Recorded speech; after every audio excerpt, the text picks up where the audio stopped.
Congress party ചെറുപ്പം മുതൽ ഞാൻ കണ്ടുകൊണ്ടിരിക്കുന്ന ഒരു പ്രസ്ഥാനമാണ്. പക്ഷേ ആ പ്രസ്ഥാനം കഴിഞ്ഞൊരു 4-5 വർഷത്തിൽ ഒരുപാട് മാറിപ്പോയി.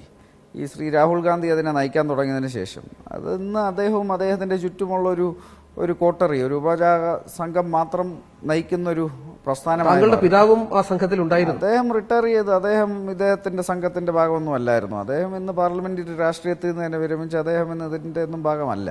പക്ഷെ ഇന്ന് രാഹുൽ ഗാന്ധിയും അദ്ദേഹത്തിന്റെ ചുറ്റുമുള്ള ഒരു സംഘമുണ്ട്. അവർ ഇന്ന് Indian political consciousness, social consciousness, economic consciousness ഇതിനെല്ലാം അവർ കട്ട് ഓഫാണ്. അവരുടെ രാഷ്ട്രീയം എന്ന് വെറും രണ്ടാണ്. ഒന്ന്, അവർ പ്രതിപക്ഷത്തിരിക്കുന്നു. അവർക്ക് ഭരണത്തിൽ വരണമെന്ന് താല്പര്യമുണ്ട്. പക്ഷെ അതിനുള്ള ഐഡിയാസോ വിഷനോ ഒന്നും ഇവർക്കില്ല. ഇവർ ആകെപ്പാടെ ചെയ്യുന്ന രണ്ട് കാര്യം: ഒന്ന്, ശ്രീ നരേന്ദ്രമോദി എന്ത് ചെയ്താലും അതിനെ ഇവർ ചീത്ത പറയും. അത് മാത്രമാണ് ചെയ്യുന്നത്.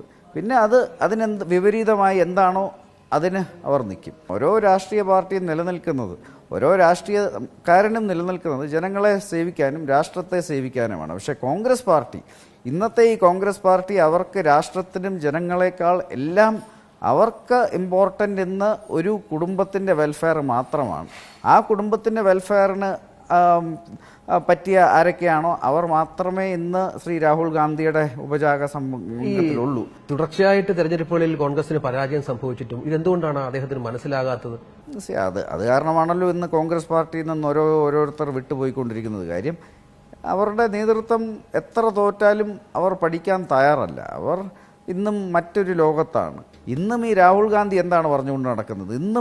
ഇപ്പം മോദിജി പറയുന്നു 140 കോടി ഇന്ത്യക്കാർ. ഇപ്പം ജാതിയും മതവും ഒന്നും അദ്ദേഹത്തിന് വിഷയമല്ല. ഇപ്പം ക്രിസ്ത്യാനി ആയാലും ഹിന്ദു ആയാലും മുസ്ലിം ആയാലും സിഖ് ആയാലും അതൊന്നും അദ്ദേഹത്തിന് വിഷയമല്ല. അദ്ദേഹത്തിൻ്റെ കാഴ്ചപ്പാടിൽ ഇന്ത്യയിൽ 4 ജാതികളേ ഉള്ളൂ: ഗരീബ്, യുവ, അന്നദാത, നാരി. അതായത് ഇവിടുത്തെ പാവപ്പെട്ടവർ, ഇവിടുത്തെ കർഷകർ, ഇവിടുത്തെ യുവതി-യുവാക്കൾ, ഇവിടുത്തെ വനിതകൾ. താങ്കൾ എന്നോട് സൂചിപ്പിച്ചു എന്തിന് കോൺഗ്രസ് വിട്ടു. അപ്പോൾ കോൺഗ്രസ് രാഷ്ട്രീയം ഇങ്ങനെ അധപ്പതിച്ചു കൊണ്ടിരിക്കുന്ന കാരണമാണ് ഞാൻ കോൺഗ്രസ് വിട്ടത്.